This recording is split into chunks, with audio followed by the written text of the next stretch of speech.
And I feel a little rusty today because we haven't done this in Yeah. a while. Basically, we want to do such a bad job that people will get But so motivated they can do better, then they're just gonna start, getting into thoughtful discussions yeah, and try to hear the other side a little bit more than. of course.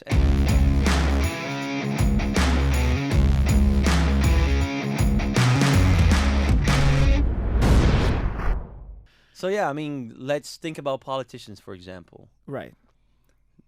Do you actually think that any of them are actually trying to do any good, or they're just trying to play the game? Well, I Is it a think. game that consists only in becoming more and more powerful and imposing power on other politicians, or is it how does it work? How do you get elected, and how do you bring people to your side so you can actually make the difference? You can actually create policies and legislation that will you know Hmm. play out, um that will be, how do you say, uh Enacted, like put into e- law, written. exactly. How does that work? And do you think we're trapped into this system that kind of has a life of its own and stops people with good faith to get into politicians? Do they all become corrupted you know uh, um once they become Hmm. congressman or the president or the governor or a Right. senator or whatever? Once they occupy that place, do they have to corrupt themselves in order to play the game?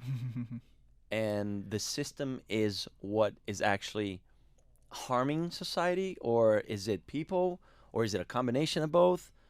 Is it intentions? Where those intentions are coming from? I mean, I don't know. There's so many things. I don't know. I don't really understand what the problem actually is.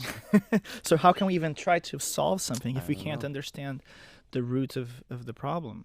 Well, I think you said a lot of very important things. I think, you know, a little bit of everything that you said is true. I don't think it's equally distributed, like everybody is all the things that you just Yeah. said, but I do think that some people have lust for power and influence and respect. Yeah. Some people, you can go back to their childhood and to their upbringing. you know you can imagine like a kid who was disrespected growing up. They never had attention, they never had influence, money, or power, and they found a way to gain social status and points through politics. Yeah.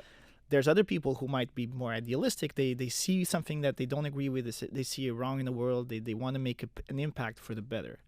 And then you can have the people who are like sort of like the sociopaths, right?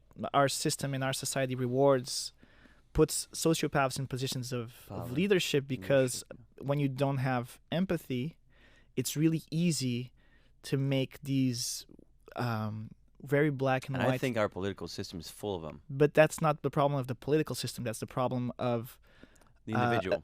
no, not so much. It's if you think Oh, about it, it's the problem. make better people, not better But you policies.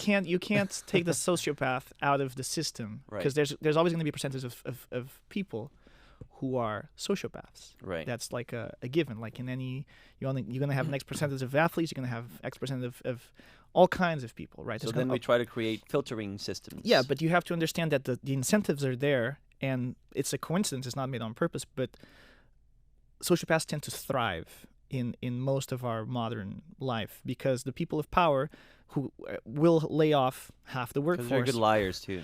They're good liars. They will say, they will make very pragmatic decisions Right. that would be very tough to make for a person who has a lot of empathy. And there's a Exactly. space Because even they in know they're small gonna groups. fuck half of the nation. Yeah. Well, no. Even if yeah, exactly. If you have to make a really hard call, a sociopath will have no problems in finding the logic behind it and making the decision, even if that means some people have to die or some people have to suffer. If it's something for the greater good, So they do you won't think sleep. a lack of empathy? It is positive in certain situations, and that's why you have the most maybe like a percentage of the population who is more empathetic, that are more suited to certain roles But do you think that's what constitutes a sociopath? No, I know. Lack of empathy? Yeah. That's Yeah. it? Okay. Yeah. That's a few. One of the big characteristics, the main characteristics, it's that lack of empathy, or having like a harder time connecting to other people and how other people feel. They also sometimes they're narcissistic. They have a sense of grandiosity. They like the quote unquote God complex. Right. These personalities tend to think in these big terms, and the system favors that. If you get like a huge CEO of a company, they become they almost worship, because they found success. They changed the world. They did this. They did that. They have influence. They have power. They have money. They have the outside validation that they kind of seek as a personality. And also they were able to get there. Not if I have to fire somebody and that breaks my heart and I can't do it, but that's the good of the company, then my empathy might sink this whole ship, because not one person left behind, and the system sadly doesn't work that way. So by rewarding these tough decision makers and these aggressive business deal makers and people who make these tough decisions, that might catapult you up the ladder. That's why sometimes we see figures that seem to care less about anything. Like, for example, I remember, what's the Texas congressman, the famous. Oh, I forgot it. I forgot his name, but I know who you're talking about. Or I forget. It's either Texas or Florida. But Ron DeSantis. No, the Florida. other guy. I think. I forgot his name, but I know. Yeah. So anyway, he was caught in Cancun when there was a crisis in Texas. That kind of stuff. Like, it doesn't compute. And I see this person, and he's trying to get his family together to look good for the picture, but like they couldn't care less, and they hate that situation is being forced upon them.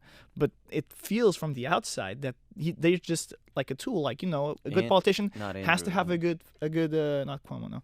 It has to have a good family, has to have a happy family, stable, because they're the example of the American way of life. And it looks very utilitarian once you see like the thing kind of unravel in front of your eyes on live camera, live TV, that kind of stuff, So then you have the people, like, I would love to learn about some dirt on Bernie Sanders, but he's a consistent guy who said the same thing since he was arrested in the marches when they walked the civil rights movements here, and there you see like him getting beat by the police instead of the story that you just said about AOC. Do you think Bernie Sanders is sorry? Did you want to say something else? Did I cut you off? No. Well, yeah, of course. I'll keep going. No, just so he's a very consistent person. He's not probably there. He doesn't probably have a huge, millions and millions of dollars of assets in place, but maybe he does. I don't know. Like, those are the few people that I see that have kind of like dodged. They're very idealistic, and they sort of dodged corruption, and that's why they don't have a lot of friends. Because once you get elected, being elected is a whole other game. You already have to play and abide by certain rules. Once you get elected, you're going to have a bunch of other rules, because now you're playing this other game. How does the game play? Well, there's all these players who already be here before you, and you may or may not agree, but if you want to get anything done, then you start compromising. And that compromise, then it might get you in the area of what you would call, you're corrupted by the system. Because there's a way things work, and you have to adapt. If you don't adapt, you have to either not do anything and just resign yourself, like you're never gonna work with anybody else and you can't do anything by yourself, or you decide, this is for the greater good, I'm going to sacrifice these morals here, these principles there, and then I'm going to try to at least have an impact, even though it's not the cleanest impact. So all of these are the multitude of situations that I think any politician has to face. So that's why you have people who say throw the whole system out. And those are the big revolutionaries. Hello everybody, and thank you for watching until the end. This has been Woke Wars, and I hope you liked our conversation. Don't forget to hit that like button and subscribe, and drop a comment down below. Tell us what you'd like to hear us talk about next. Also, check out some of our other episodes. We post every Wednesday, Friday, Saturday, and Sunday. We will see you on the next one.